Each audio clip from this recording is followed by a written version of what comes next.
एक बात अपने जीवन में उतार कर रखना, कभी जिंदगी में अगर कभी ऐसा योग लगे, कभी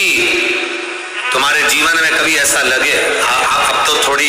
शरद चालू हो गई, ठंडक चालू हो गई, तो मट्टी के पात्र का जल से शिव का अभिषेक कभी तो नहीं हो सकता, पर वैशाख महीने में,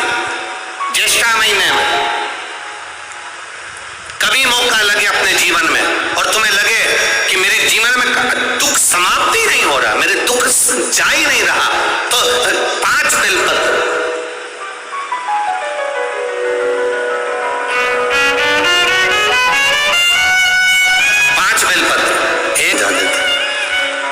एक बेलपत्र जिसकी डंडी का भाग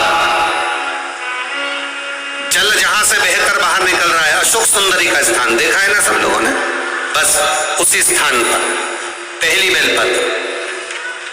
दूसरी बेलपत्र पार्वती जी के स्थान पर, अर्थात जो जलाधारी है वहां पर।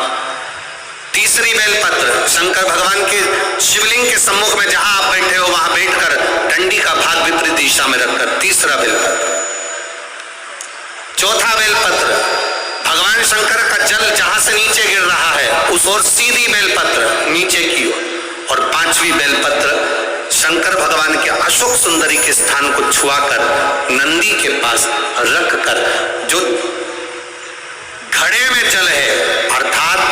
मट्टी के पात्र में जो तुम जल लेकर गई हो, उस पात्र के जल से शंकर का अभिषेक कर देना, शिव को वो जल समर्पित कर देना। जिंदगी में कैसा भी दुख हो वो कटता ही है, वो दुख रह नहीं सकता, ये निश्चित था।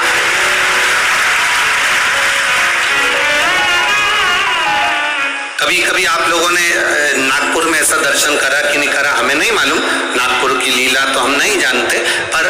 हमारे उधर आज भी होता है। जब बैसाख का महीना आता है, ज्येष्ठा महीना आता है, गर्मी का समय आता है, तो शिव जी के ऊपर ऐसा तिकोना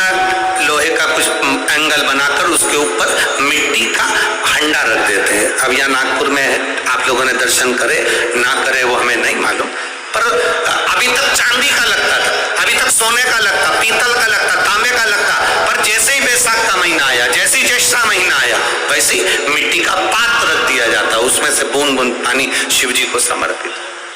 करें दर्शन यहाँ पर, किसी ने करे यहाँ रखते हैं लोग, ठीक है। शिव तत्व की प्राप्ति के लिए भगवान देवादिदेव महादेव के आनंद सुख को प्राप्त करें।